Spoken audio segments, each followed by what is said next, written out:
I think that's just so important, and I'm excited about this opportunity that we get to work together. But just the fact that on the other side of those 3 days, just see exactly what a difference we'll be able to witness in each of our young people. I know you have been mentoring some young men all summer.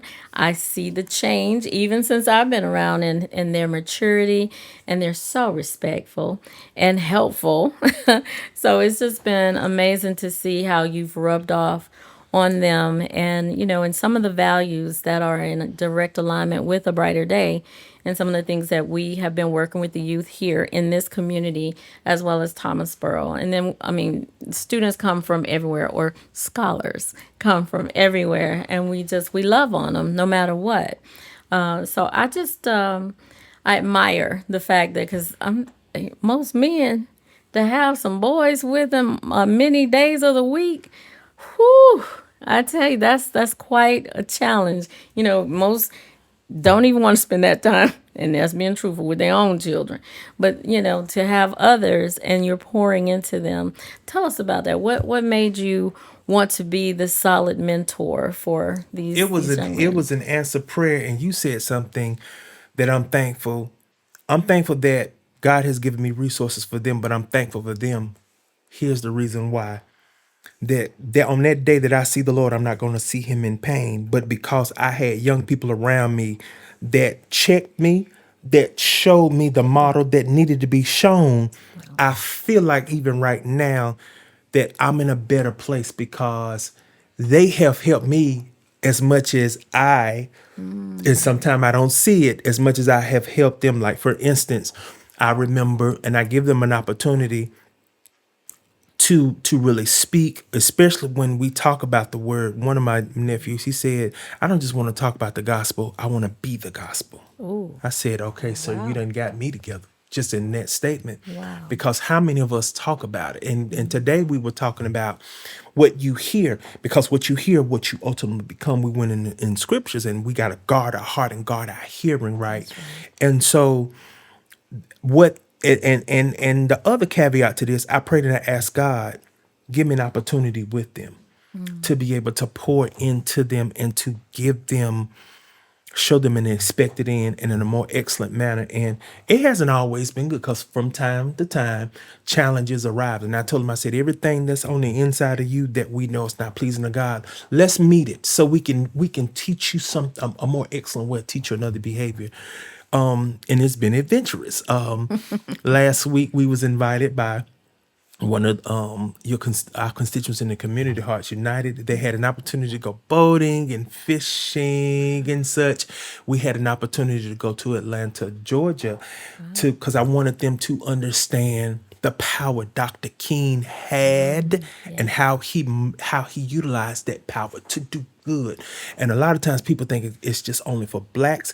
He was for everyone, Yeah. especially women, and he had a heart for the poor. And to see how they received when we walked into those spaces, mind blowing. Wow. The last place I'm going to take them is Charleston. Oh, I They love it. have to see Geechee. They have to understand where our old hymns come from.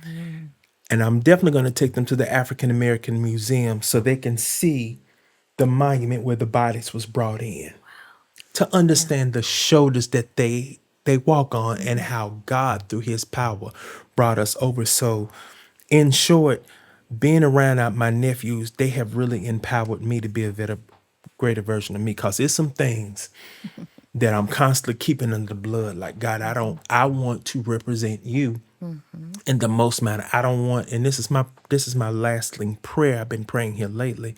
I don't want to have a Bible in my hand, a cross around my neck, or be seen in church. I want people to see you irregardless. And I don't want to be a crossword puzzle. Oh, that look like God. Oh no, that ain't God. What that is, I want people to be able to see him. Yes. Because I Yes. believe a brighter day, Hearts United, Joshua Education, we're bait to get people to their destined place. Absolutely. Absolutely. It's just been wonderful to be around such amazing people with like minds.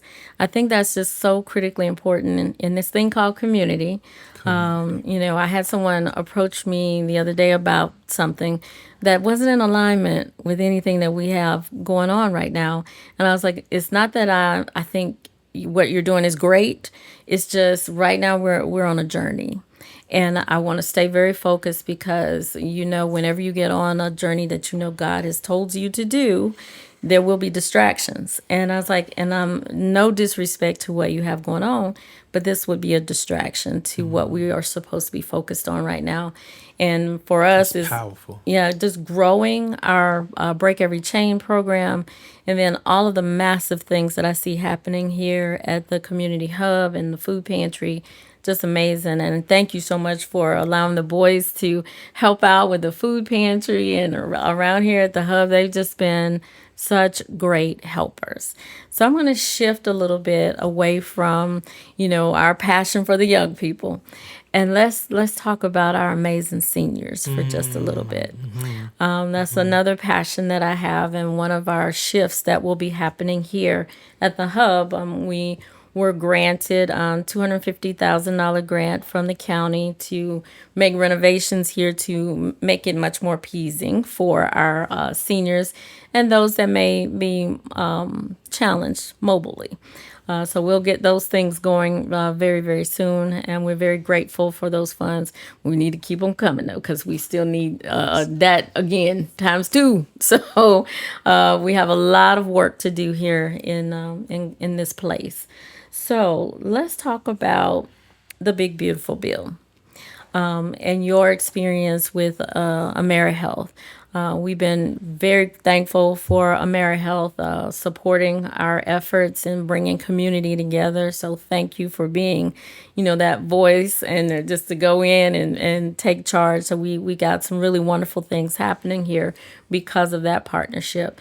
So you have come in to the Historic Hoskins Coalition Group meeting. Our community meeting is every third Tuesday at 6:30 at 101 South Hoskins Road. So if you ever want to join us, you're more than welcome to do so. But you shared about the Big Beautiful Bill at the last meeting, and we had nearly 50 that joined us, and we all needed a rowboat to get there that particular evening. It was raining so hard. I was like, we're going to have two people show up, just two. Well, I was surprised because everybody knew what we were going to be talking about, and it's a big subject right now, especially for our seniors. So talk to me about your plans and this whole series that we've agreed to partner on and talk about the varying things that seems to be a moving target for our seniors. They're very concerned about their future and how they'll be able to care for themselves and, whether Medicaid, Medicare, will it be there, those types of things. So give us a little insight there. The biggest insight that I have seen, even working through AmeriHealth, we were in a meeting in Raleigh about a couple Tuesdays ago, and the biggest thing that we're all are talking about is things keep shifting. They tell us one thing online, or they tell us one thing, and then it deflects and go to another area. Because in the beginning, we were told there would be a few changes to Medicare, Medicaid, but now it has been to the point of certain cities in our states would be shuttering their hospitals. We've even closed hospitals here because resources are drying up. When it comes to our seniors, my most important focus is, number one, we need our seniors because they're intergenerational and they are very culturally responsive to our young people. When it comes to this big, beautiful bill, we just need to know the truth, because if you had an opportunity to look at Project 2025, every line, and I'll be bringing more of that come the third Tuesday, everything that is in Project 2025 is already in alignment with this big beautiful bill. They just copied and paste. For instance, they were saying that it would be some work requirements. Now they're saying 40 hours a month. Now I'm hearing that it could be 40 hours a week. Things are changing and they're moving, shifting in our school system. There is no reason for us to cut out free and reduced lunch because many of our scholars in our public education programs have and will be affected. They are now considering shifting. There won't be any free or reduced lunch. So when it goes to our seniors, our Meals on Wheels programs, a lot of subsidies that would feed our seniors are slowly but surely losing finances. So my thing is, a solution would be, how can we now start teaching gardening, not only for our seniors, but our young people? How can we make sure that they are ready? Like, for instance, some prescription drugs are going away. Nobody is saying nothing about that as well. So when you look at prescription drugs, when you look at food, how will young people and our seniors be affected because those services will no longer be provided? So what they're telling us in the world, and I'm a AmeriHealth. At AmeriHealth, I'm a community educator. So I go out, I'm in Region 3. Region 3 is your Cabarrus County, your Iredell, your Anson. And what I do is I talk about all things health and wellness. And what I would to add to that, I show up with the table. I show up with swag from AmeriHealth, and we try to really reach our members who are a part of AmeriHealth. How do you become a part of AmeriHealth? Or any of the five, because there's five of us in the state of North Carolina. You go through the Department of Social Services, get qualified, and then from there, you choose AmeriHealth, WellCare, United, Healthy Blue. And once you choose either one of us, then that's when you begin to receive services from us. And so what we're finding out when we're going into our community, a lot of people are not assured of their benefits. Benefits have been they are shifting. So what we try to do is just educate you and make sure you know your insurance information. We send it, and we have a huge population of our Latino family as well. We do it in Spanish and as well as in English. But getting back to your original question, there are so many cuts that are still have not been released to the public that needs to be released to the public so we'll know how to shift. And me personally, me honestly, if you are going to take dollars and you're saving money and you're cutting government spending, then we need to start with our leaders as well. If they're going to shift, they need to be the proof in the pudding. Shifting their thoughts, shifting travel, shifting extra funds that they're receiving as well. And the problem that I'm seeing with even going back to the Doge spending, right? The person who was running Doge is the one who has the most contracts in Washington, D.C.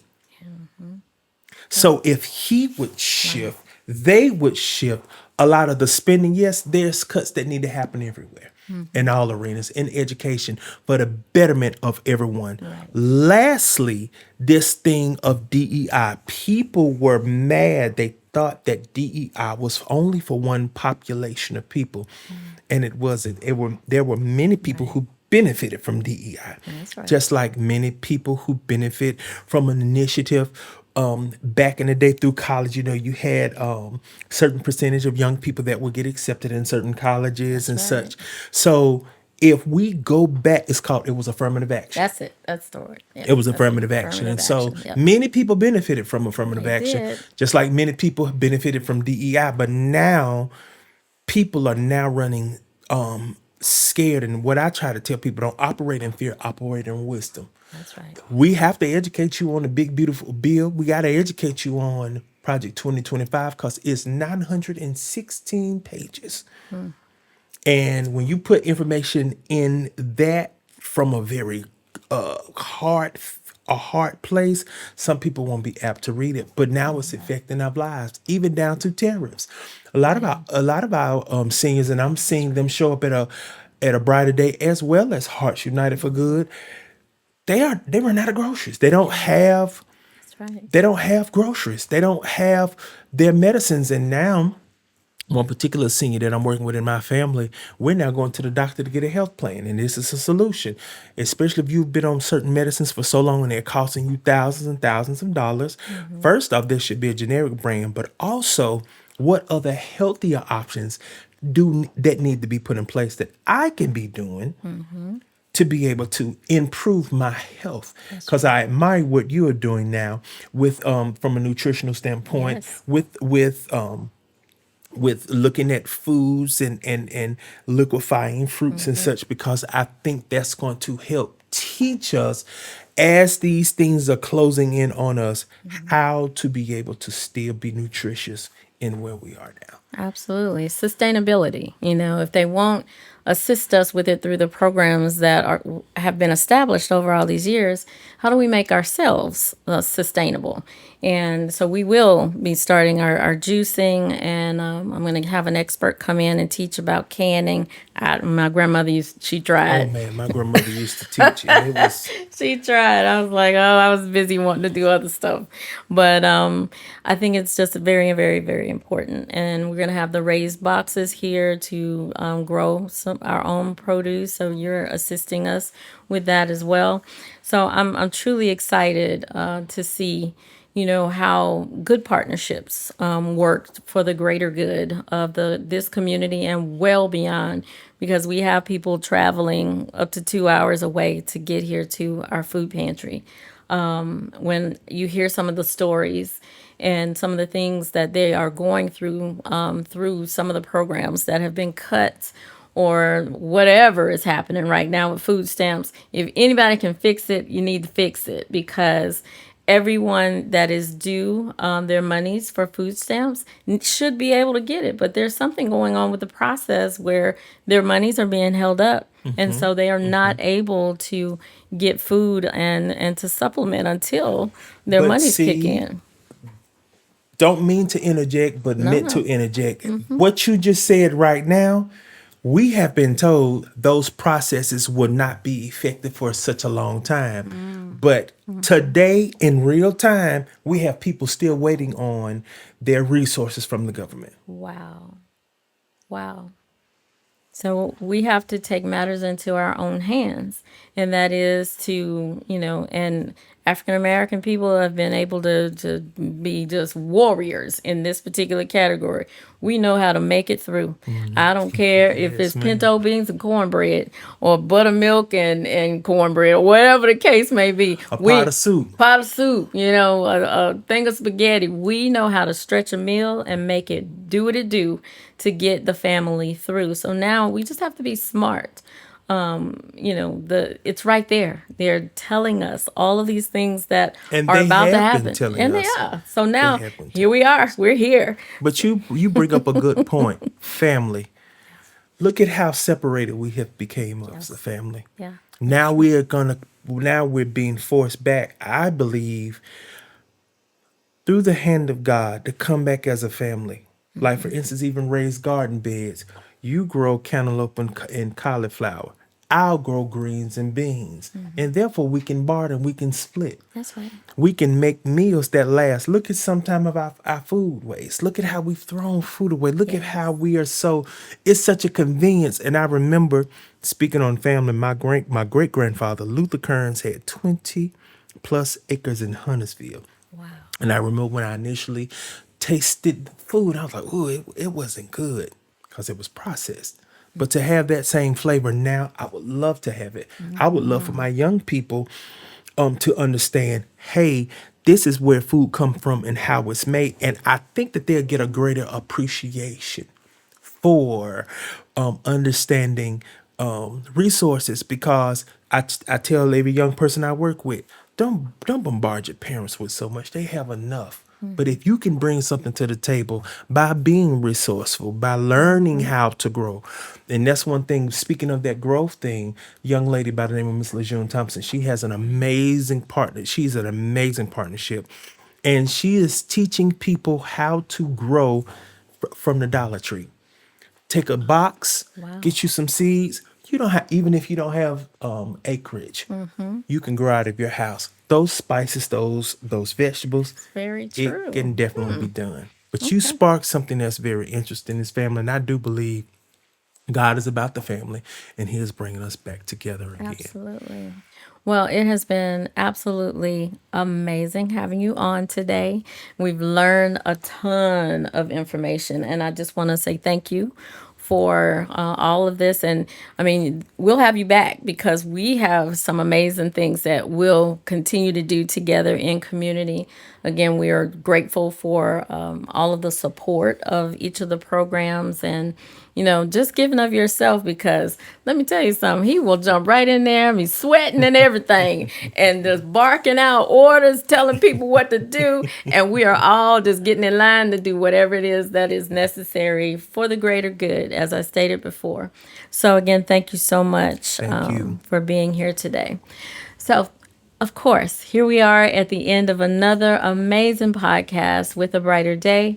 And we just thank you all for tuning in. Please, please, please check us out on all platforms. I mean, iHeartRadio, Apple Podcasts, all of, Facebook, Instagram, just all of them. YouTube even. So my name is Beverly Knox Davis. And again, we thank you and we look forward to having you with us again. See you next time.